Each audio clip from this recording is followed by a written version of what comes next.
everybody. Welcome to the Ann Arbor District Library. Thank you for coming out this evening. We are very pleased to welcome Quinn Moon, who is a PhD candidate in evolutionary science and ecology at the University of Michigan, who is going to give us an introduction to fungi and foraging. So please join me in welcoming Quinn. I'm going to hand it over to him.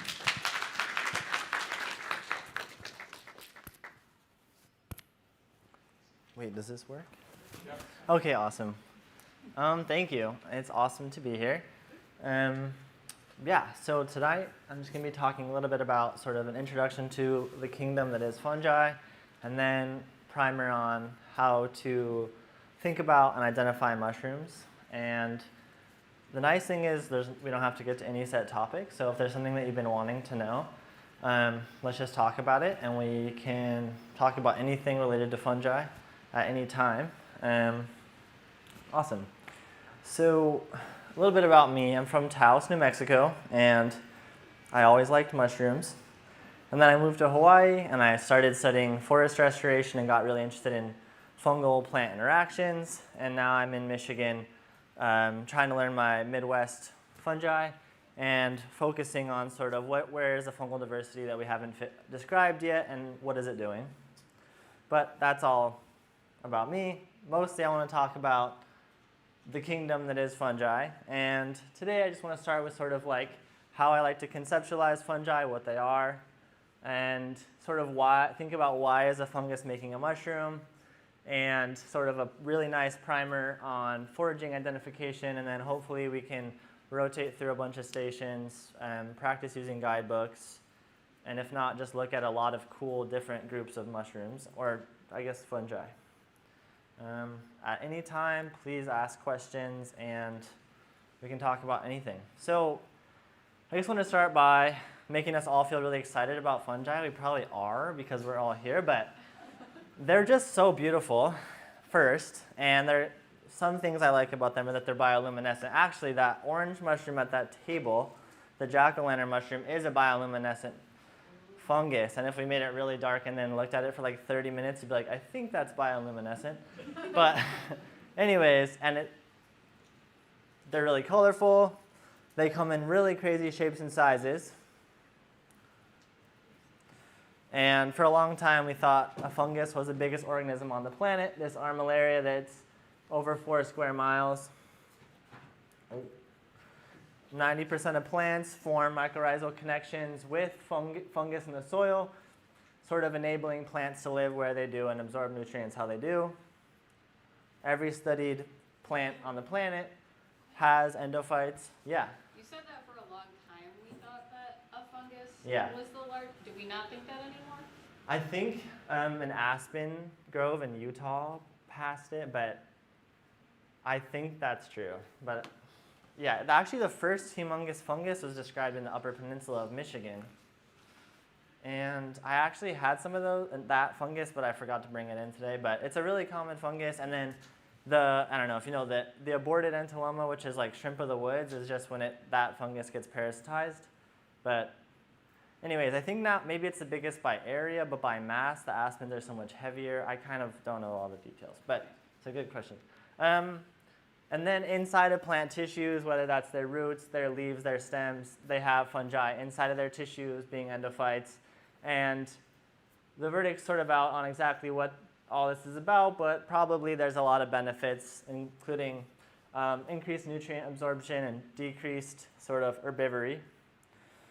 And they do a lot of other really cool things, like form mutualisms with insects, and there are a lot of insects that farm mushroom or farm fungi, and some of them rely entirely on fungi for food, and that actually one of the farmed fungi makes the biggest mushroom in the world.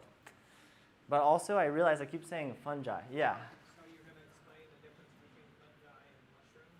I will. I'm trying to be like, I get so excited about the fungal kingdom, so I'm trying to span it really quickly to be like, whoa, there's so much stuff here, and then I'm going to zoom into mushrooms is my plan. But I'll definitely get to the whole mushroom versus fungus thing in depth.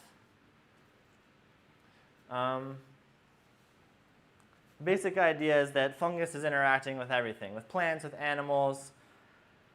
Cordyceps have got a lot of attention lately for like inspiring The Last of Us as a fungus that can sort of, in some ways, hijack the machinery of an animal. Lichens are everywhere. Oh yeah.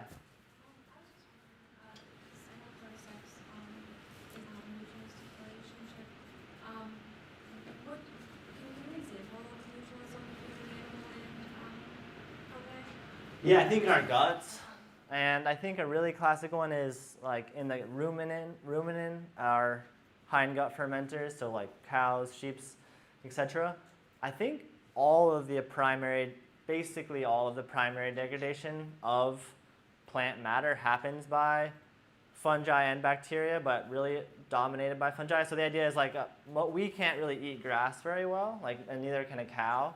So we're sort of reliant on this initial step of fungus breaking down that grass into simpler carbons like glucose, and then the cow can absorb it. And so those chambers are just sort of like, they're farming fungus in that chamber. So that's there's other things happening for sure, but those chambers are reliant on and have their own. There's fungi that are found in the ruminants of animals that aren't found anywhere else on the planet. So they're very specialized.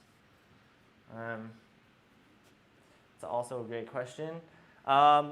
Yeah, and then lichens. It's we'd be remiss if we didn't talk about lichens briefly. Yeah, lichens drive most of the initial soil formation on the planet by sort of degrading rocks, particularly as being phosphorus solubilizing. So when we think about the phosphorus cycle, the main input is coming from rocks being broken down, and a lot of that being done by lichens. And there's not a ton. I'm not covering sort of the biology of lichens much, but there is a lichen station, and I'm happy to talk about it more. But it's essentially a little fungus house where something photosynthetic lives in it. And they're actually kind of all over the tree of fungi, so it's not really a single group, but it's just when fungus and some photosynthetic thing like algae live together really well.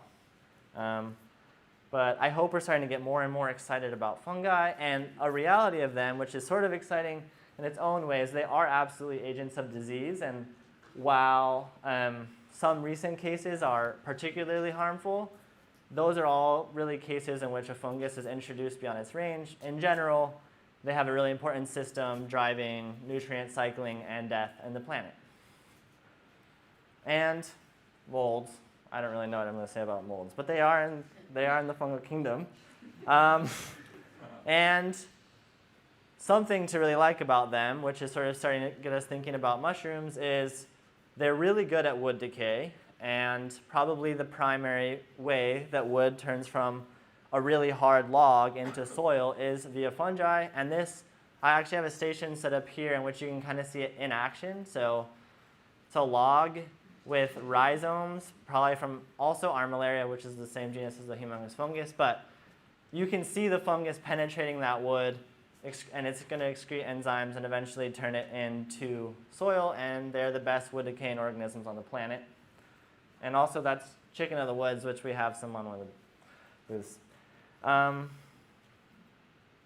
They have some of the lineages of fungi actually can swim around. They have flagella, just like a human sperm cell, and they dominate in aquatic systems. And here's a cool video in case you didn't believe me that they can swim around. I've been trying to isolate these so they swim around, and it's really hard because they're so fast. But this idea that fungi are really closely related to animals. They're much closer related to animals than they are to plants. And things like this help us remind how similar they are to animals, and that this is, the branch where fungi split from animals. We're just flagellated things, so we retain sperm that can swim, and the earliest diverging groups have flagella too. So not much detail again, but it's just to say they do a lot more than make mushrooms, even though today we'll mostly be talking about mushrooms. And they can be carnivorous, which is really cool, including making traps. And also there's these fungi that make lassos that are triggered by contact to squeeze and consume things like nematodes. So they're also carnivorous. So they're spanning just so many dimensions beyond being a mushroom. And they make all of the alcohol that all of us have consumed in our whole lives. which is awesome. And the same yeast that makes all the beer for us, makes all the bread for us, makes the brewer's yeast for us. So spanning this whole other dimension of sort of economic importance. And as we probably all know, so many pharmaceuticals are derived from fungal compounds, including the first antibiotic, which is penicillin. So they're also helpful in medicine. And they are really fun to enjoy if you're into that. But what is the idea that sort of unifies all these topics? And that is the fungal kingdom. And so the problem with fungi is that we thought they were plants, or not we, that's before I was alive, but people thought they were plants for almost all of the history of them being studied. It's actually quite recently that people were like, actually, that's not a plant. So all the early trees of life, this show fungi as just sort of like in there with the mosses and the ferns, these early diverging plants. And so we've come a long way from, in my parents' lifetime, thinking, well, these are really crazy plants, to what this is its own kingdom. So it sort of puts into perspective why perhaps of the 2 to 10 million species, we've described or documented maybe 3%. So it's pretty recently that we're like, okay, there's actually a lot of fungi around, and we should take these seriously. And I realize I keep saying fungi, and fungi are all perfectly awesome terms. I default to fungi, but any that you use is good. Yeah, and it's a really old group, so that they split sort of what is fungi split over almost 1.5 billion years ago, so a lot older than animals. So they've been around the planet a long time, and that's allowed them to be so taxonomically diverse, so ecologically diverse. Yeah, I guess sort of, but like what unifies a fungus is actually a really hard question because there is no single trait that fungi have. Yeah? Did fungi survive the mass extinction events that animals went through? Yeah, definitely. Like the KPG, mass extinction. I think that's like maybe I'm making this up, but it seems like in my head that's like 400 million years ago, 470 million years ago. So yeah, the mass extinction was mostly a mass extinction, I think, for reptiles really bit the dust, but I think other groups, there's a whole, actually, this is a whole can of worms, but there's a whole theory that reptiles have lower body temperatures, and after that sort of KPG mass extinction, you have a rise of mammals being the dominant megafauna on the planet, when before that extinction it was mostly reptiles. And some people have said that that's because warm body temperatures prevent fungal infections. And it's definitely a pattern that things that have lower body temperatures are a lot more susceptible to fungal infections, or the parts of our bodies that are colder are a lot more susceptible to fungal infections, but that's a whole other rabbit hole. Yeah? Just the way the DNA has been mapped of the animal kingdom, Yeah. from an evolutionary standpoint, has something similar happened with fungus? Yeah, for sure. I mean, that's kind of what I try to do at work, but sort of. Not that whole project, but it's I'm really curious about where are these groups that we haven't described? And that's actually kind of a hard thing to figure out. And most of the way we do that is with DNA. The conclusivity of DNA has really become the standard for biology. So yeah, really I'm a geneticist that has a passion for fungi. And we all use it every day. I'm not sure if that's helpful. These are awesome questions. But yeah, so I guess the problem is there's no single feature that fungi have that other groups don't have, which is true for animals, is true for plants. So when you really get down to it, the whole kingdom system doesn't actually make sense because there's a ton of other lineages and there's no single feature of fungi, which is not the most satisfactory answer. But we just randomly, where Microsporidia split off, we said that's a fungus and everything else is a protist. Accidental Yeah, sorry, I shouldn't have. I skipped that and just to try to be faster, but I think what I meant is we have this conception of fungi as being the ultimate, or at least the ultimate killer. Like we think about BD, the bat-killing fungus, or we think about elm die-off. So many of these massive die-offs are caused by a fungal pathogen. All of them that are happening now are by a fungus being introduced somewhere that it's not native to and killing everything really rapidly, even if it's probably not the most fit choice for that fungus. Like, the fungus doesn't want to kill those things as fast as it does, but it's not used to seeing that host, and the fact that we transported it around has made them way more deadly than they were before. So they sort of get a bad rap for they absolutely have an important role in killing things and cycling those nutrients, but the rate at which they're able to kill things like elms and frogs and bats is mostly an accident that they don't that's not in their best interest, which is, yeah, can go into that more. It's kind of a, so this is the same idea, right? In my parents, really in the last 30 years, we thought there were 4 main groups of fungi or 4 phyla, and now this is sort of the one of the many accepted trees. People publish a new tree every week, but now there's 19 or so phylum. So we've gone from thinking there are 4 to 19 in really my lifetime, and the question is, besides these 2 groups, what does everything else do? Is still up for debate. But the problem is, these 2 phylum, which are really the only ones that we're going to talk about today, which is Ascomycota and Basidiomycota, is basically all the described diversity. So if you look at the described fungal species, they're all in 2 phylum.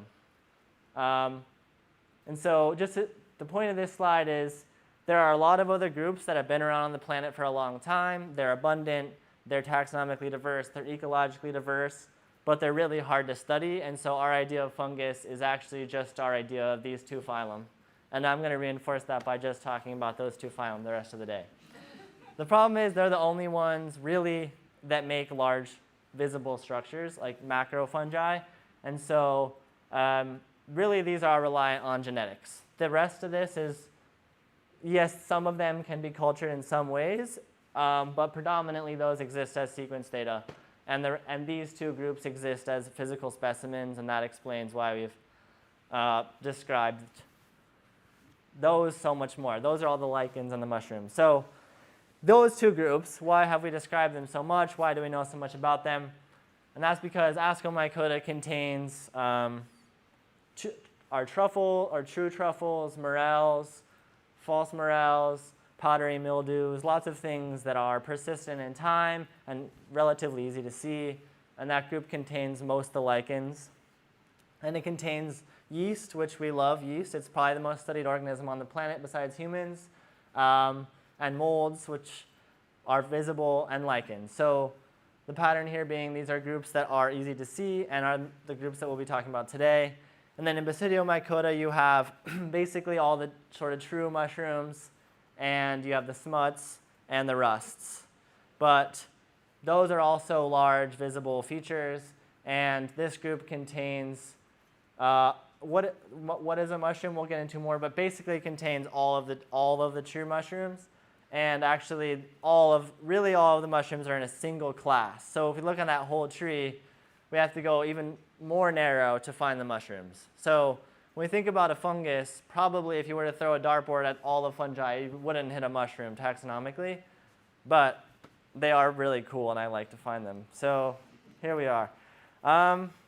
So yeah, what is a mushroom? So how I think about this question is, why make a mushroom? Like, it's a lot, if you don't really have a lot of biomass, it's a lot of biomass to make a chicken of the woods and color it bright yellow and bright orange. That's a lot of energy. And so one way of thinking about them, which is hard to think about at first but is really helpful, is it's sort of linked to having sex. And things want to have sex. And so a mushroom represents a successful fungal sex event.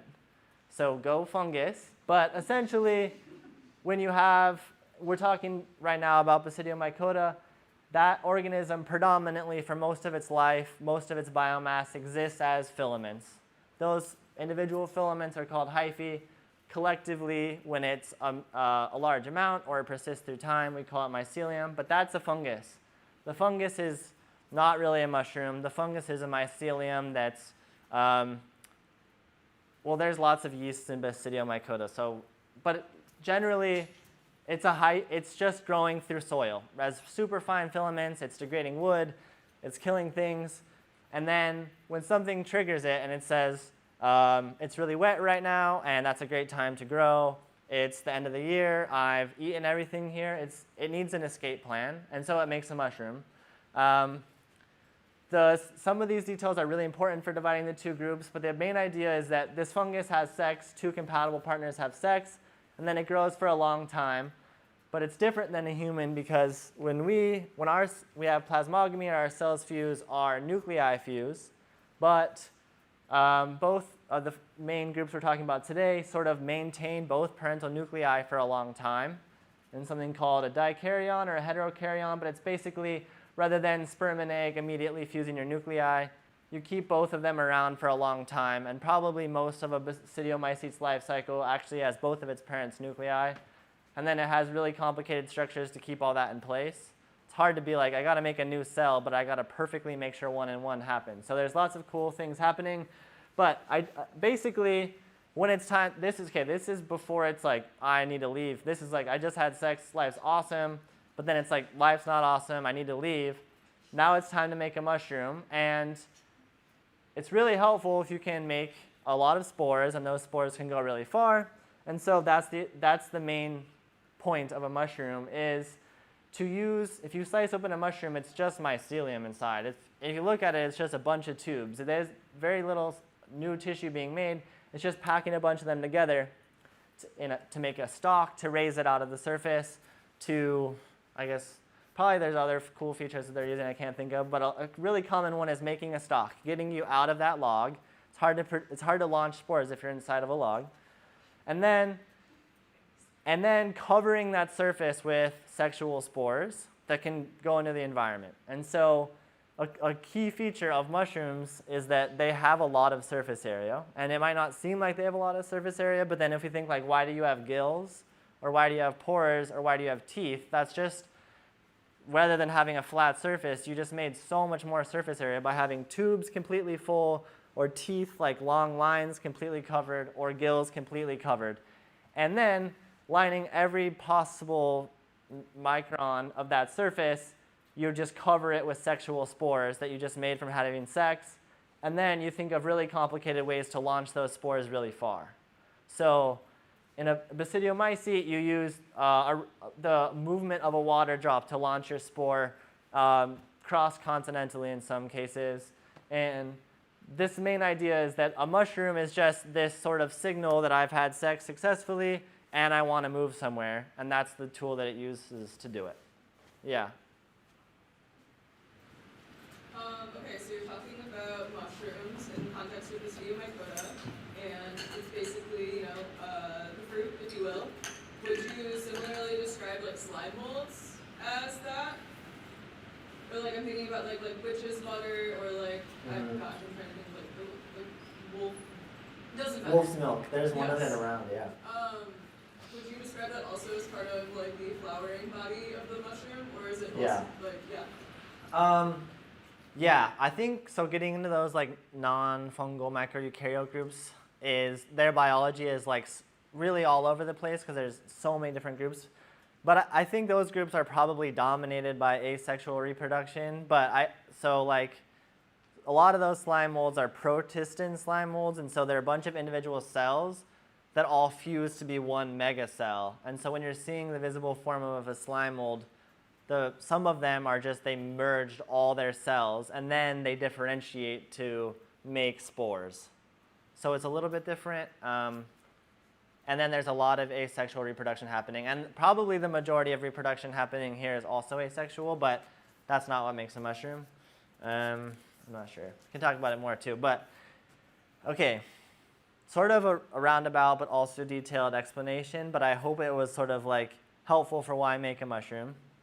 And then we have maybe this is probably helpful for what I was saying, but all it really has to make the mushroom is the same stuff. Yeah. Sorry. No, you're good.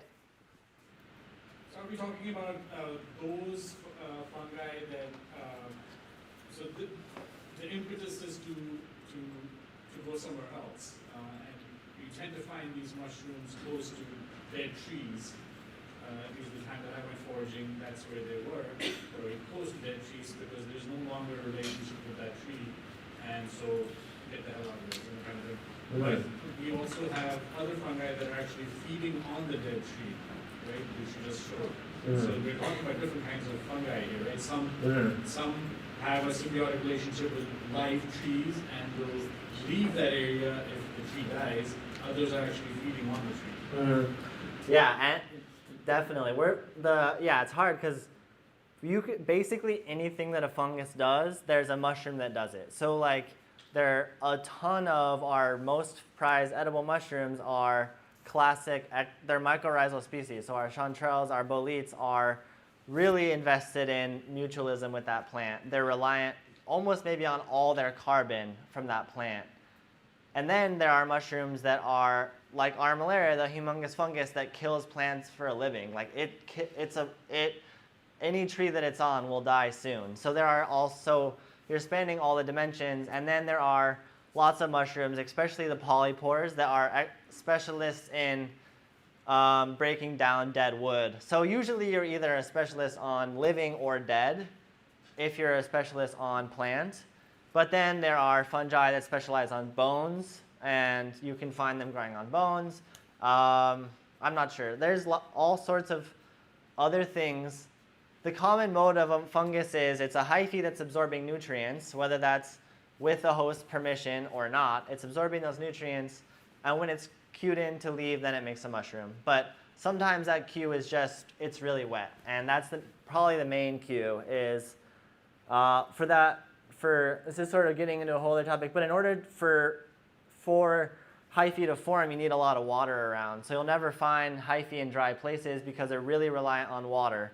And so probably they're cued most like, oh, it rained a lot, there's mushrooms out, because it's like this is the best chance my spores will ever have to germinate and grow is when it's really wet. So probably that's the main cue is water. But we're talking about, hundreds of thousands of different organisms with all sorts of different lifestyles, so it's hard to summarize succinctly.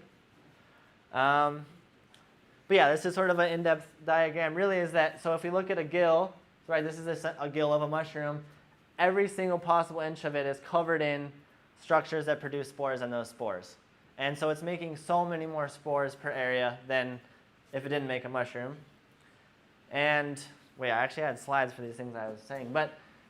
And then there's a bunch of other features when we actually really start thinking about large fungi. Any large structure that you can see, maybe besides like chaga, is designed to get spores somewhere. So a puffball is designed to shoot a bunch of spores through its holes, or all these other structures. So it's not a complete guide to them, but it's just thinking about a mushroom as a sexual structure that's designed to make spores that can travel a far distance, I think is a good one, because it has lots of asexual cycles to stay where it needs. If it wants to stay there, it can keep growing. It can do all sorts of asexual things to stay there. Generally, the mushroom is trying to move away. And then our other main group, which is similar in a lot of ways, its life cycle is different in important ways, but the main feature is, rather than in Basidiomycota, you have Basidia that make Basidiospores. In Ascomycota, you're packaging your spores differently into long tubes called an ascus or asci, and those are ascospores. And so while that doesn't seem that important, when you look, that's the super easy way to taxonomically figure the two groups out, is you make a slide, you look at its spores, and Ascomycota always packages its spores in asci, and Basidiomycota always packages its spores in Basidia. That's just sort of, I'm trying to have sort of span the some really detailed details and some intro stuff just so that it's fun. But anyways, that's the whole idea. And then there's lots of differences between the groups, but if you were to look at a morel, under a microscope it looks nothing like a chanterelle because it's in a whole different phylum that's probably been separated for, I don't know, over 500 million years. So those are very different organisms. But it's the only other group that makes any large persistent structure. And it's having sex and making mushrooms for basically the same reasons. It just has a little bit different type of sex and way of moving spores around. So that's sort of my brief primer on why make a mushroom and what is mushroom. This is a good time for questions, yeah.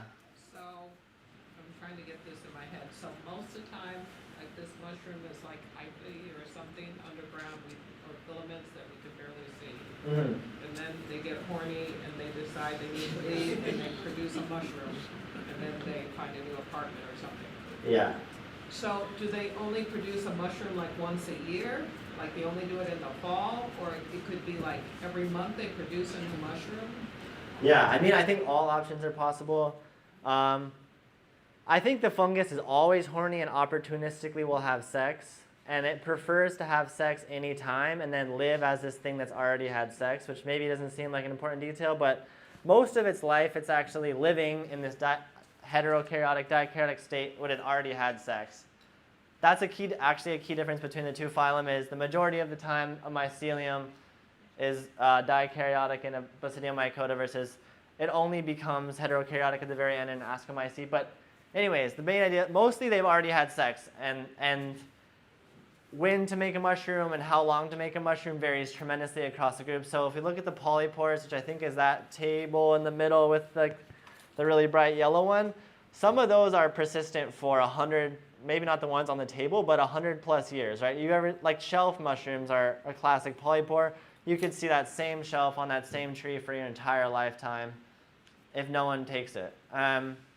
So we have those are perennial mushrooms, and then we have biannual mushrooms, so a mushroom that lasts for 2 years. We have annual mushrooms like morels that are just like clockwork.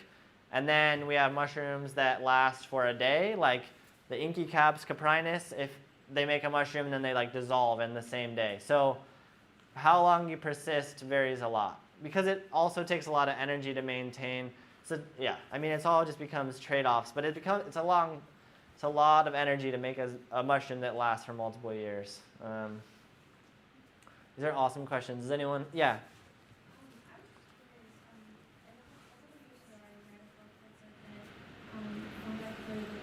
Shoot their spores as fast as a bullet coming from a shotgun. Yeah. And so I was wondering, do all of them like shoot the same speed?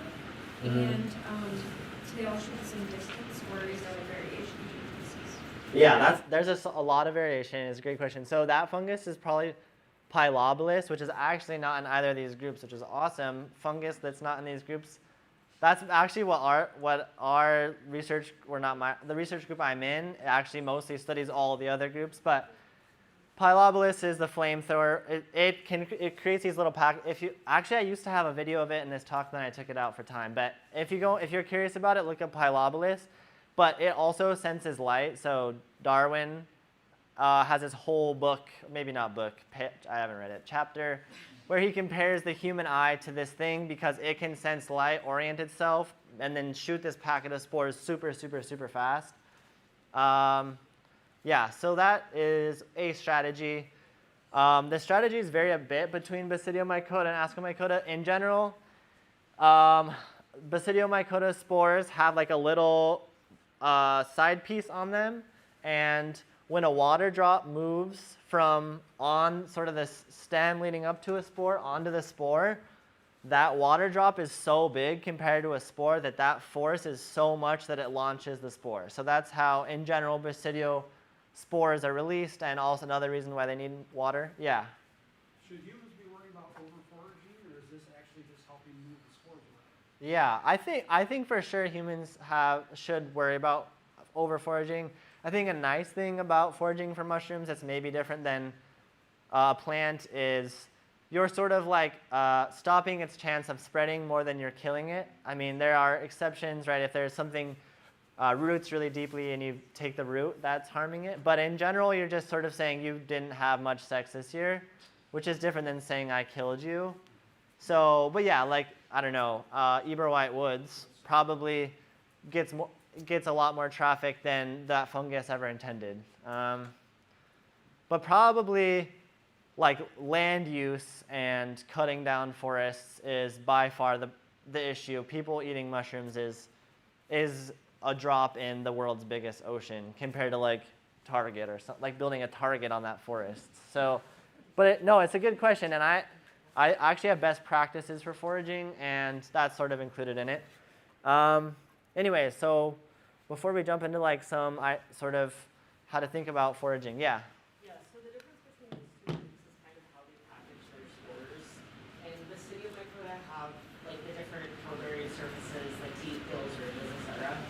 is this group more likely to have like non-traditional things like Leva? Because I see like brown cups up there, which usually have like not those types of spore bearing surfaces.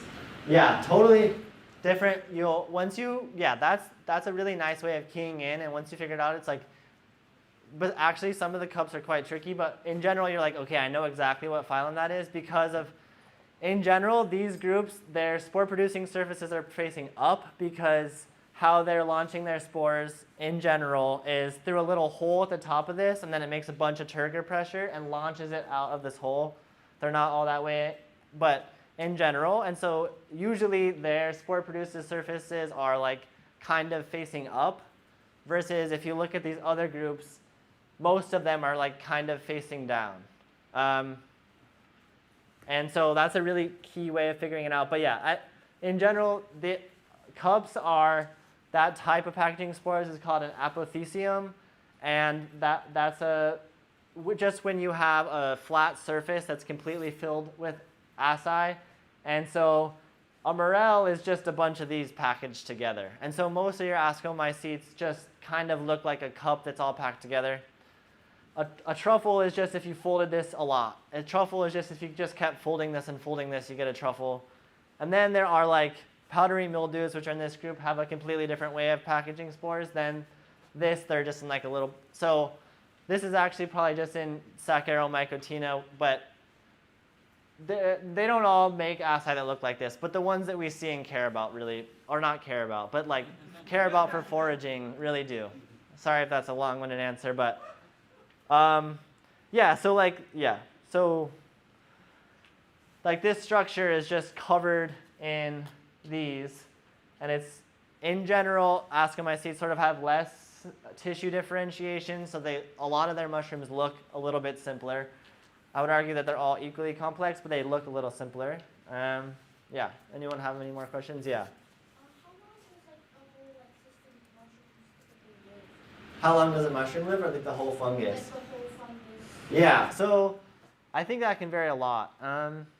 I think there are some fungi that are basic, just like a plant, basically capable of living indefinitely until something kills it. I think that's probably where you want to be if you're a fungus, and I think there are lots of fungi that people have found that are thousands of years old and are sort of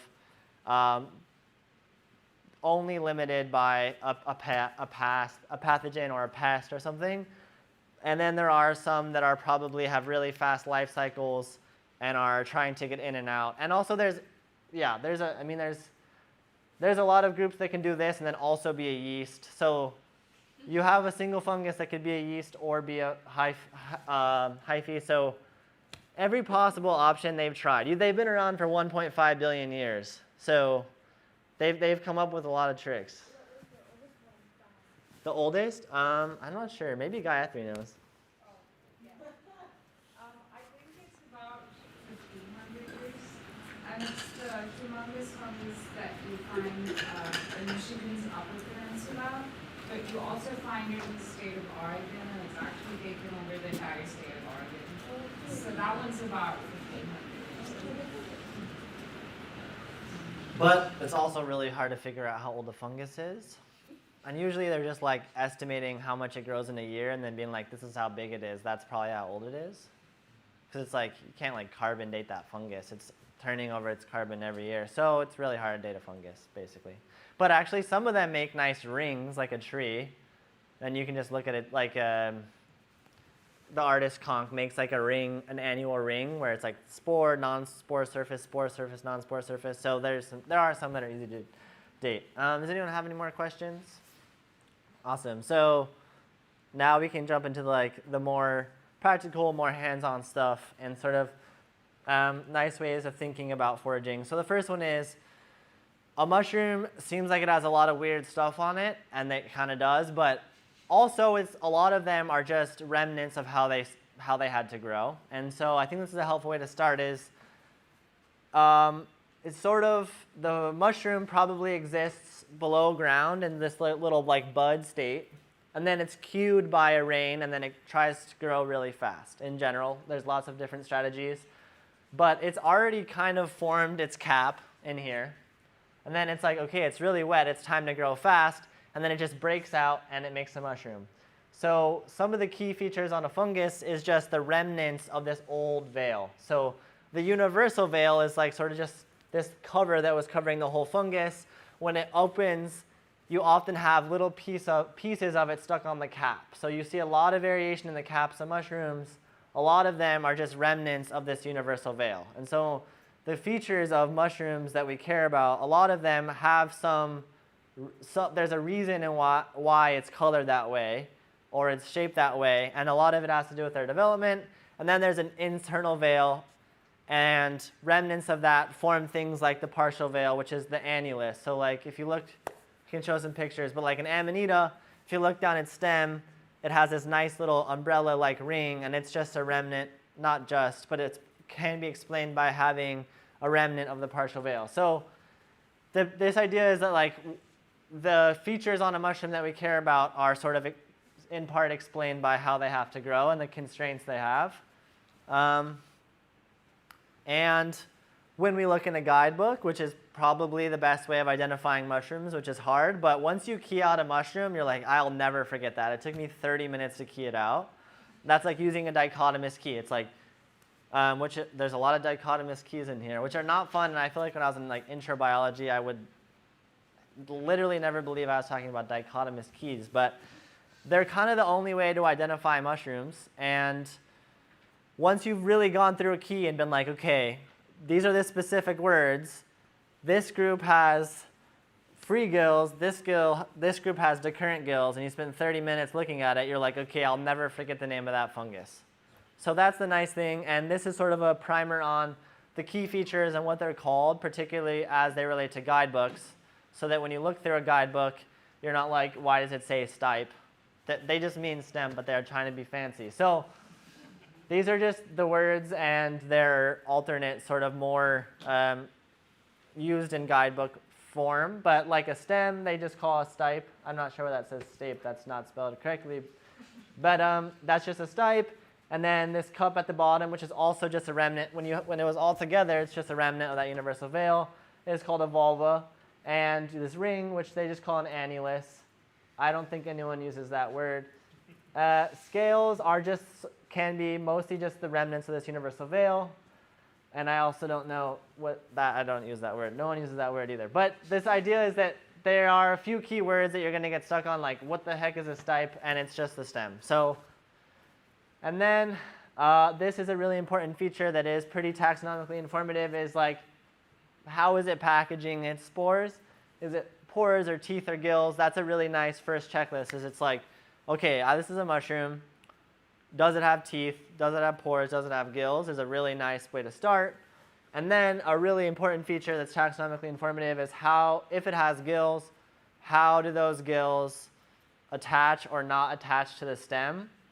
Which feels like a small detail, but it's like the main difference between agaricus, which is the button mushroom, the portabella, and an amanita. They both can have a vulva. They both can have an annulus, but an amanita always has free gills. And so things like how the gills attach ends up being a very informative taxonomic trait. And the most common ones are decurrent, which just means, like if anyone's seen an oyster mushroom, how a lot of the stem sort of also has gills. That's just decurrent. And then these are sort of just like a little bit, more complicated words for what's happening, or free. It's just those gills never actually make it to the stipe. They cut off short. So another key feature you'll see in a guidebook is how do the gills attach? That's a super important key, and that's all that it means. Does anyone have questions now? Awesome. If we need to go over anything again, I would love to. And then, okay, so now I'm like, okay, I want to find mushrooms. What do I do? The essentials that I bring with me are a basket. People like to bring some vessel to carry stuff in that has holes for like what you were saying. If this thing is producing spores, let me give it the best chance of getting spores out in the environment. So carrying them around in things that have holes is a good option, and baskets are cute and also have structure so that they don't break the mushroom. But baskets are a classic to carry and to disperse spores. And A knife is really common, like a pocket knife, to cut that mushroom at its base, whatever that base is, whether that's the soil or whether that's how it's meeting a tree. And a hand lens is a really common addition, which every station has a hand lens, but it's just like a little magnifying glass. So you're like, wait, is that a gill or a pore? Because sometimes it just has really small pores. And it's also you don't just have to look at fungus with this thing, you can look at anything. And it's pretty fun to walk around and look at stuff with a magnifying glass. Anyways, it's a classic thing to bring.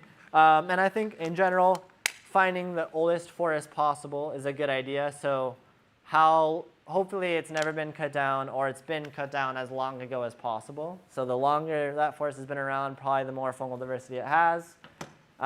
Okay, so now we're heading out to forage, and what are some good practices? This is like kind of cliche, but it's hard to take a mushroom without being like, holy shit, this is a crazy complex world that I'm participating in, and there's a mushroom that I can take. And that feels really grateful to me, especially because most of them are mycorrhizal, so they just got all that carbon from the plant. Like, it's so much happening. And probably there's some papers that it's more harmful for fungi to like stomp through the woods and break apart stumps than it is to take mushrooms. And so the idea is just treading lightly. And then this is sort of a controversial one. A lot of people pick all the mushrooms. I'm definitely like, I don't need all those mushrooms, except for all these clumps. I did take all of them. But in general, I would not take all the mushrooms, because if you leave even one of them, that's some spores that it's going to make. Obviously, you can case by case how abundant they are, etc. But oftentimes, you don't need to take all the mushrooms. Cutting them at the base. Increasingly, there are databases in which people care a lot about the distribution of them, one being iNaturalist. It's a great resource to use. Something helpful to know is that all fungi can be touched and held in your hands without any harm. There's no fungus that will harm you from touching it. I don't even know of any that give an allergic reaction. I'm sure it's possible, but in general, they're not really harmful to touch. So even if you picked up the deadliest mushroom in the world and looked at it for 5 hours, you'd be fine. So touching mushrooms is awesome and a plus, and there's no worries about that. You actually could taste any mushroom in the world and be fine, but yeah. Is there any local mushroom foraging groups that'd be great to know? Yeah, that's a good one. I should link that, or I can, maybe if you're curious about that, I can round them up and send you an email or something. But yeah, that's a good idea. Okay, forgot what it was. Anyways, just to say that you actually have to consume, even the most deadly mushrooms, you have to consume a pretty non-zero amount to die. But definitely you're going to be fine from touching them, so touch away. Have no fear about that. Particularly after a wet period, like we're saying, they're really reliant on that water to make mushrooms. And then unfortunately, use a guidebook. And I think the best guidebook for Michigan is that Mushrooms of the Midwest book, which I think almost all the stations have a copy of. But basically, you'll never find a mushroom in Michigan that's not in that book. Maybe you'll find a sub-variety that's not in that book. But all the main ones that you're going to see are in that book. And it's a really good resource. Everyone has a photo, which is rare for a guidebook. It's not written for the world's smartest people. It's just written for just people that want to find mushrooms. And also, this is also cliche, but it's I'm staring at the ground outside for 3 hours. That's a great chance to pick up trash. And I always try to pick up about as much trash as I take mushrooms, because I'm right there and I see it. I might as well pick it up. So if we're foraging to eat mushrooms, they don't last very well, so I think trying to eat them as quickly as you can is a good strategy, and trying to avoid washing them with water is a good strategy. Sort of they vary in how much water they'll absorb, but yeah. What about all the dirt? Sorry? What about all the dirt? All the dirt? Yeah, I think a really common strategy is a little brush. You'll see mushroom brushes can be brushed off. It's not washing them with water isn't harmful. It's just they absorb water really well. You'll cook the same mushroom before and after washing it with water, and you'll be that's a completely different cooking experience, because they're so ready to bring water in. But yeah, sometimes it's that's way too dirty, so I do need to use water. But in general, most of it can be brushed off. it just punched out through the ground, so it makes sense that it has dirt on it. and I think this is, yeah, there's no mushroom that's going to change your life by eating it. So there's no reason to ever make a call where like, this could be something. So when in doubt, don't eat a mushroom. Like a can of chickpeas is like $1. There's no reason to risk a call in which you're worried about a mushroom being poisonous at all. So that's the main key is like when in doubt, observe it. It's beautiful. There's a lot of beautiful ones that are fun to find. And it's not just about the edible mushrooms. And so, okay, before I'm ready to take a mushroom for any purpose, what are the things that I want to know about it or that I should know about a fungus in order to like key it in? And these are the 4 sort of ones, and then I can talk through about what they mean. But the first is being, what's its like basic lifestyle choice? What are the groups that look like it? What season is it in? And what are its distinct features? So I think I'm already taking up like most of this time, so I'll try to go quickly. But the main idea is basically a fungus will always fall in one of these categories. Either it's a mycorrhizal, so you're always going to find it under the plant, particularly tree host that it's associated with. And so if I'm looking for chanterelles, which are strictly mycorrhizal, I'm not going to find it growing on a dead log. So learning what its lifestyle is a key to keying it out.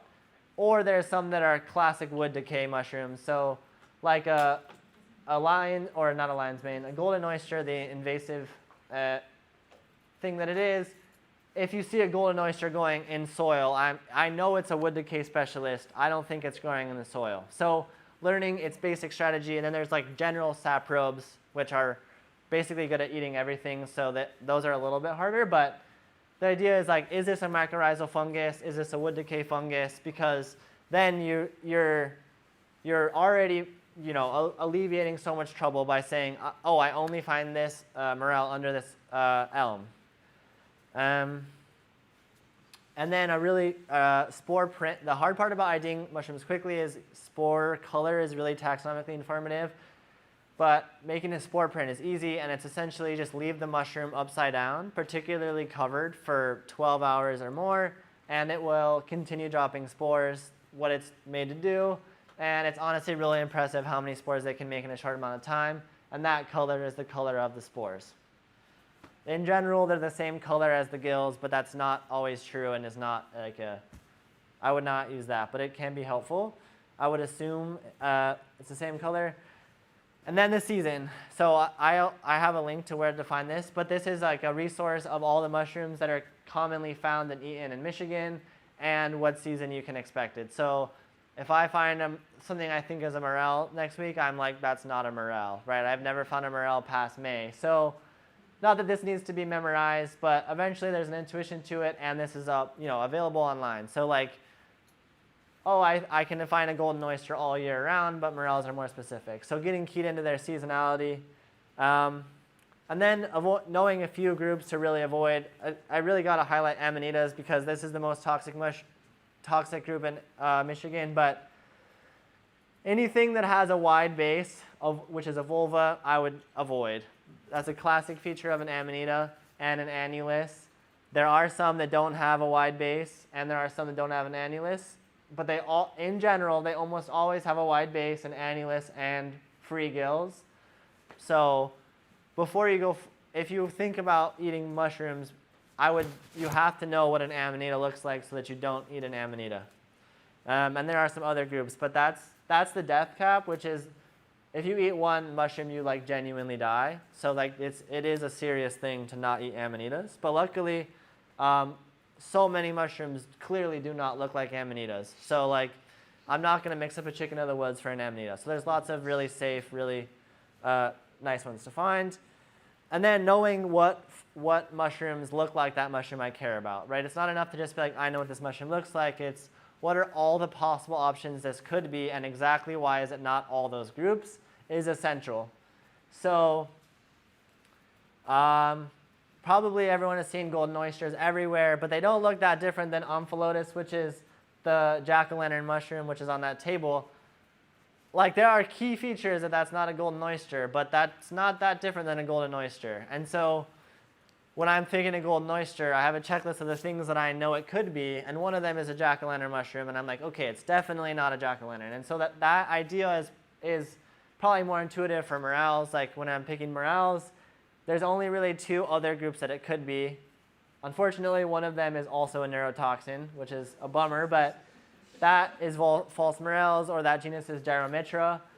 But it's like, in order to feel confident with morels, you have to feel equally confident that it's not a false morel. And so there are some really helpful keys, and you can absolutely forage morels safely by studying them more. This is not like a conclusive guide. No one, like, we can't leave here being like, I can forage every mushroom. But it's just to say, that's one thing before you ever take a mushroom and eat it is like, okay, I know all the groups that it looks like, and there's lots of websites that have all that information, and it's definitely not a false morel. So like, only true morels have true pits. Everything else has folds. So like, there's lots of false morels, but they're all just like weird folds. They're not true pits. So they're like features like that, and you're like, okay, yeah, that's actually not so bad. That's clearly that's clearly a pit. And then there's also verpas, which also look like morels, which are, some of them are also neurotoxins. But like alt morels are always a hollow stem. So this, I can't go through every mushroom in Michigan and like what the key features are, but it's like before I take it, it's like, okay, I know this trait that only the mushroom I care about has, and the mushrooms I'm worried about, I know those traits too. Yeah, this is just an example of, I think this is an example of the checklist I use for morels, but it's like I only find morels in April and May. So if I'm outside of those months, there's no way I found a morel. I mean, if you go to like a different continent or really change your position on the planet, for sure it can change. And they're loosely mycorrhizal, which is, some of them are really hard. Like a morel can be mycorrhizal or it cannot be, so not the most helpful key. And yeah, so I know the groups really well that aren't morels. And so I'm like, okay, that's definitely not a morel. That's definitely not a morel. Yeah, I don't know if this is helpful or if people have more questions. But it's just a checkpoint and to find more information. And then these are some of the mushrooms. This is, again, to be like, okay, too much talking, but now we can get our excitement high again so that when we walk around and look at things, we have so much energy. Here are some mushrooms that I like to find in Michigan to make you feel excited to forage mushrooms. Oysters. Unfortunately, golden oyster mushrooms are super invasive, and there's a bunch of papers coming out about how where oysters are, golden oysters are, other things aren't, including native oysters. But they're really, really easy to find and really abundant and really tasty. Chanterelles. I have a chanterelle tattoo, so I think I like them. Chicken of the woods. There's some of that on that table in the middle, which is a few species in Michigan, is a really nice one and awesome and delicious. Lion's mane. I actually found my first lion's mane of the year today, which is great. It's a fall species. That's the coral form, which is not that good. But hen of the woods, which is maitake or grifola, also an awesome mushroom. Any day now it's going to pop out. It's triggered by cold nights. Not a mushroom, but just chaga tea rules. I also had chaga, but I did one bag I had of like really cool things. I forgot to bring it in. But chaga is a good fungus to know, and I'm not going to go through it more, but it's a cool fungus to find in Michigan, and it's abundant. And so now it's like some hands-on practice. It's like, okay, this is a lot of information, but I don't even know what a mushroom feels like. I don't know what it looks like. I don't know how to look at it. Like that's sort of this time now. And so there's lots of the things that you would need to identify a mushroom are all here. There's hand lenses. There are microscopes in the back of all varying degrees of magnitude. So if you're like, I want to see what a basidia looks like, then you can use a compound microscope to convince yourself of what it looks like. If you're like, I've never seen a lichen under a little bit of magnification, I bet that's cool, then you can also do that. And so some things about the specimens in front of you. Most of them I just found, and they're not for anything besides this right now. The collections that are in little cardboard boxes are part of a teaching collection and need to stay how they are. Like, you can look at them gently, but they need to stay in that box, organized in that box, so that they can be used for future teaching things. So those are things that are hard to reliably find, so we have a dried out version. So anything that's in a box needs to end up in that box. Does that make sense? But the other, like the things that are fresh and loose are a little bit less rules. And then there is one plate, but that's just to say that if you don't, like, that's what a fungus really is it that plate. It's not that mushroom. That's Termites, which is funny, but okay. And then there's there's a bunch of, I try to divide each set of tables by some unifying feature, even if some of them are like the other things. But like this is a hands-on, this station is like, okay, clearly that fungus eats wood. So that's like a fungus that's just growing on wood. Like it's just eating the shit out of this log. Versus that wood is decaying because that fungus is on it. So it's starting there. This has bird's nest fungi, which are just really pretty. There's ascomycetes at that station. There's sort of like classic toadstool-looking basidiomycetes at that middle station. I'm not sure what this one has. Uh-oh. It's cool. Oh, this is a protostation. This is Lycoperdon, which is dog, or what is it called? Sheep's, I always forget this one. No, not dog vomit. The one you were talking about, Lizzie. Wolf's milk. Yeah, exactly. So that's actually not a fungus, but here, I don't know. I don't think, this has rust and smuts, which is hard to look at, but the coolest one is probably, I have more for you, by the way. Huitlacoche. Have more rust and smut? I have more smut for you if you need it. I do. Anyways, that's like Huitlacoche, which is that food, and it's a smut. And then, yeah, those are sort of polypore, persistent pore-forming basidiomycetes. And then that station is lichens in the back, and I don't know if that has any samples. But I was just sort of envisioning rotating to a fungus that draws you in, using a guidebook or not, asking questions. There are probably a lot of people in here that know a lot about fungi, and so probably we can all learn from each other. And there are so many things I don't know, so I really think, like, I know people in here that know so much about mushrooms. So rotate, look at what you like, practice IDing things, and this is just a good hands-on practice. Does anyone have any final questions? Yeah, so I was looking in the microscope on these, Yeah, that's the hard part, is the pore teething is a spectrum. Like all these things are a spectrum of like, some things have really irregular pores that are like little teeth, and some things have really big teeth. So I think all those are probably porous. Wait, this is definitely not porous. That's an amanita. So is this the poisonous? This is in that same genus, yes. Yeah, it's a big vulva. But yeah, the problem is like, those are different. They both have pores, yeah. But it's like every possible gradient they span, and nothing is a discrete unit, which is hard. Like pores is not discrete, mycorrhizal is not discrete. Yeah. Question. So Yeah. I love those. About this. Is this a fungus or a mushroom, or does it?